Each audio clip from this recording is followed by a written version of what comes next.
Basically, we've come to figure out that by having a stem wall on the tail, like many potters have figured out and use, it really helps with holding the heat at the tail and dispersing the flame, and it just gets a lot of heat to the tail. And we've seen a big improvement in the quality of the work at the tail since we put stem walls in the kilns. And so, along with that comes loading theory and all that, and we've just worked our way towards, I think, which is a pretty common practice among wood-fired potters, the way that we stack. But I've come to respect and begin to understand the importance of the stack. So we basically go super tight at the tail section. So if you walked into the side of the kill, to the chimney side would be as tight as possible. More smaller pot, sometimes tumble stack stuff, but pretty tight as possible.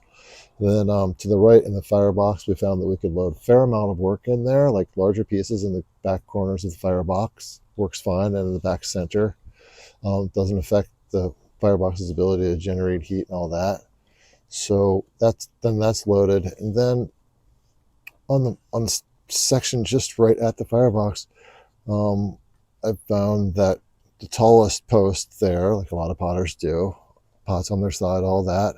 And then when you go back into the center section, you can step down those shelves maybe from like a 16-inch down to maybe a 12. And then toward the back, maybe go down to as low as a 6-inch bottom shelf off the floor as you exit to the stemma wall, so that the flame is kind of channeled and drawn across the floor the entire way. And we found that that brings a lot of ash and heat across the floor into the tail. So that's one thing. But when you're stacking shelves right at the firebox, in your first set of shelves, those are taller, about at the halfway point of the chamber. I've been kind of just switching to going shorter and tight to the ceiling, just to get as many shelves and as many rows of smaller pieces in there as possible, which is another common practice, but we found definitely works. And then in the center, it's stacked offset from the shelves to the front and back. It's just kind of like a more of a little bit looser and then varying height shelves one to the next. So basically just a little bit looser, like maybe area at the center of the kiln to breathe a little bit. And then just recently, after Jack Troy came and did a workshop with us last month, we set our cones in more to the center of the kill rather than out the outside edge, and found that to be really helpful in monitoring what was going on, and also being able to see the cones respond much earlier in the firing, which is cool. And then as far as the firing itself, we were able to, again, something that really locked in with me with Jack's visit was that he kept the damper in really, really, really far, like closed 75% probably, up until 1900 degrees ish, it seemed, right around then. After body reduction was well gone and we had continued to rise. So the active damper was in a lot further, a lot longer than I usually do. And the neatest thing about it for me is that we were already in a nice, heavy, pretty aggressive reduction as we entered, like 012 started to move.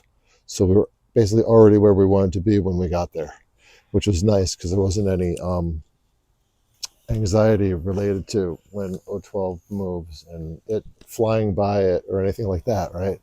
So that was nice. Made it a comfortable process.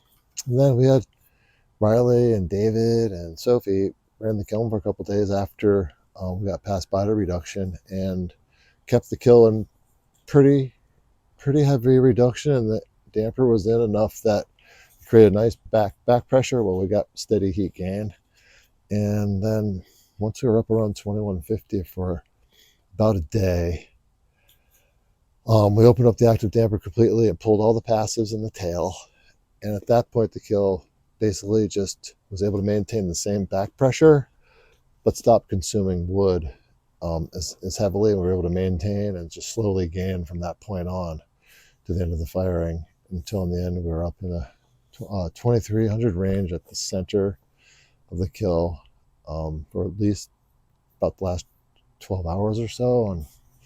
And cone 12 and 13 were on the move, maybe down to 9-10 o'clock in the top center, and even a little bit further down in the center.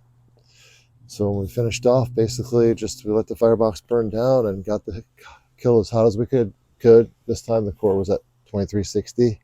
And then we started the downfire process and bricked up this front stoke port and just added bits of wood. Kichi actually was a big part of instituting that 12-hour cycle. We could do a quick just walk around the kill for a second.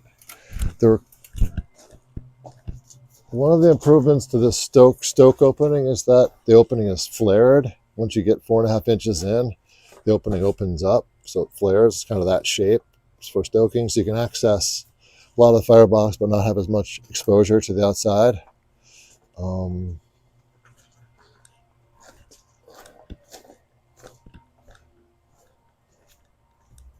The side door is stacked and restacked each firing until you can enter. The stem was about right in this area. So we're stacked here with pots, and then center and up to about here, the firebox starts. Somewhere around in there. And then the improvement we made this time with the chimney was that although it looks like it's not doing much, it actually soaked into all the seams, and it was a really strong, steady, reliable, tight draw, much more controlled, and we were able to operate with more back pressure a lot easier having this sealed up, even though we had all the passives open, which was just really nice to have that be able to happen. Monitor the atmosphere while gain temperature, which is really nice. And then the new addition is above the corbelled section is a new active damper shouldered slot. So there's a 3/4 inch shoulder of brick around the entire slot, so that when the that's an insulative fiber panel, and then a kill shelf, so it has a really nice, really good seal in that opening for now. That whole slot was open actually during the whole firing, so gives a little extra passive damper power.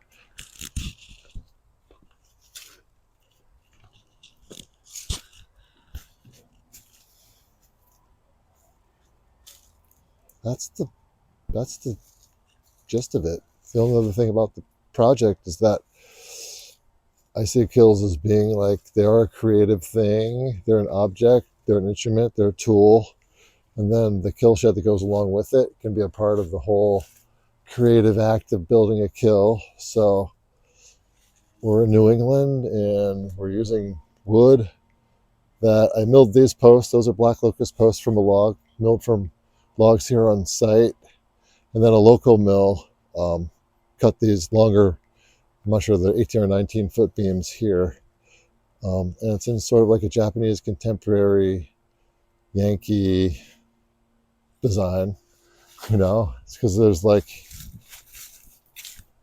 I'm pretty sure, I don't know what kind of wood this is, but it's super duper hard and heavy. And these branches here, these beams here, just cut kind of like a Japanese contemporary tip to a degree, which is kind of fun to get a nice cantilevered, simple structure. And on the other side, the posts are, so you have a walkway here, but then the posts are offset over here, so you can get more, I don't know, a better walkway, more work area, because I didn't want the post to be out in the middle where we're walking, so just offset it back a little bit on this end.